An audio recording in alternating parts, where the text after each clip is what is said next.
Dahil sa kanyang pagiging gamer at heart, isang lalaki sa Quezon City ang ginawang negosyo, ang pagbebenta ng retro games. Ang ilan nga sa binibenta niya, pumapatak ng higit 10,000 piso.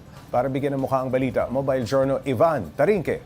Sa likod ng sasakyang ito sa Quezon City, makikita ang sangkatutak na authentic retro games at consoles. Merong Game Boy, family computer, at mga sikat na laro tulad ng Pokemon, Contra, at Super Mario. Abot kaya ang presyo ng karamihan. Ibinibenta yan ni JR Apilat sa halagang 350 hanggang 3,500 pesos.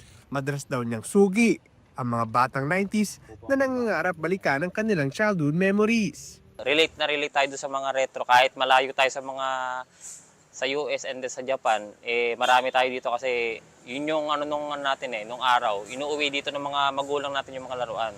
Meron din siyang rare items tulad ng larong ito na umaabot ng hanggang 16,000 pesos ang presyo.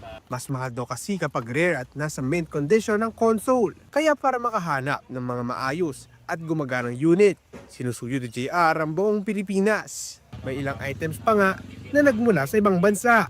May mga nagdadala din sa akin galing Japan, abroad. Dito rin, mas marami dito sa atin sa Pilipinas. Kasi mas marami sa ating OFW, so naiuwi nila dito. Para sa mga avid retro gamers gaya ni JR, hindi lang basta negosyo ito. Ito ay pagbabalik sa mas payak at masayang alaala ng kabataan. Bata tayo, simple lang, walang ganong problema. Gusto mong balikan yun nung araw na wala ka pang trabaho, wala ka pang obligasyon na laro lang ang iniisip mo, ganun. Sabi nga nila, we don't stop playing because we grow old. We grow old because we stop playing. Mobile Journal Ivan Tarinque po, hatid ang mukha ng balita.